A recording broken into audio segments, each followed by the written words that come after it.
ओम शांति। आज प्यारे बाबा ने हम बच्चों को ऐसा पद्मा पदम भाग्यशाली स्टूडेंट कहा है। क्यों हम पद्मा पदम भाग्यशाली हैं? क्योंकि हम वो स्टूडेंट हैं जिनको पढ़ाने वाला स्वयं भगवान है। अब दुनिया में पढ़ाई तो बहुत है, उसमें भी देखो फर्क होता है कि अगर पढ़ाने वाला बहुत ऊंचा कोई टीचर है और स्पेशल आपको पढ़ाता है तो कितना देखो उसके ऊपर हम सब खर्चा भी करते हैं, मेहनत भी करते हैं और उसकी वैल्यू हो जाती है कितनी ज़्यादा। लेकिन हमें ये याद रखना कितना ज़रूरी है कि हम जो ये रूहानी पढ़ाई पढ़ रहे हैं उसे कोई मनुष्य नहीं पढ़ा रहा, उसे स्वयं भगवान पढ़ा रहा है। इसलिए हम कितने कितने भाग्यशाली हुए और भगवान स्वयं परम धाम से आकर हमको पढ़ाता है और इतनी ऊंची पढ़ाई पढ़ाता और इतना ऊंचा लक्ष्य देता है। तो इसलिए आज बाबा ने कहा है कि स्वयं टीचर बनता है शिव बाबा और तुमको पढ़ाता है, तो तुम कितने भाग्यशाली स्टूडेंट हो गए।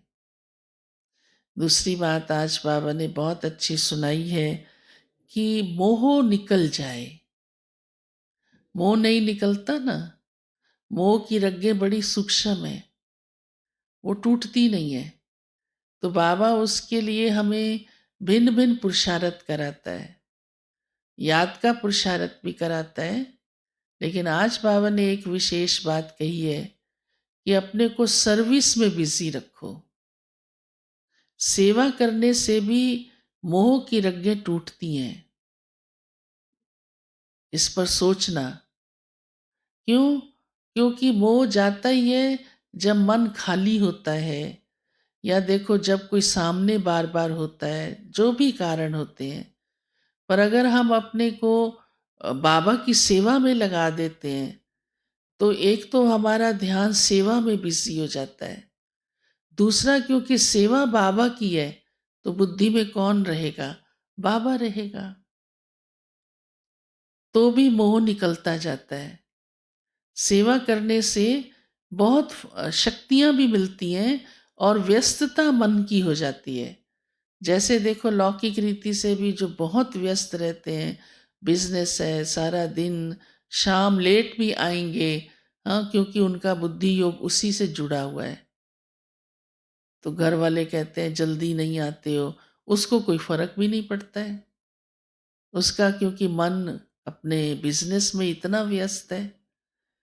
तो बाबा हम बच्चों को संगम युग पर ये सेवा का इतना अच्छा भाग्य देता है, मनसा से, वाचा से, कर्मणा से, तन से, मन से, धन से।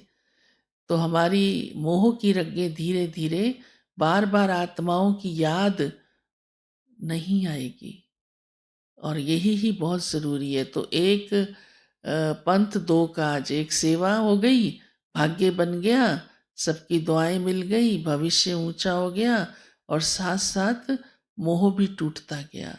बार बार देह और देह के संबंध याद नहीं आएंगे।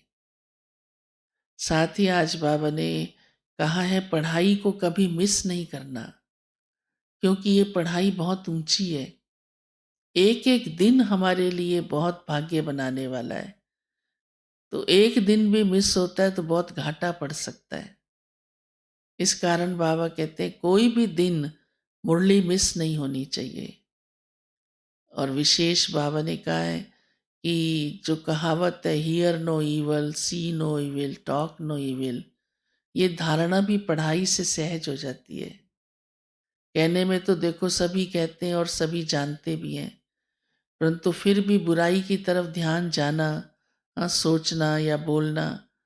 पर बाबा की हमको इस पढ़ाई से इतनी शक्ति आ जाती है, समझ आ जाती है कि बुराई की तरफ ध्यान नहीं जाता। ना बुरा देखना है, ना बुरा बोलना है, ना बुरा सुनना है।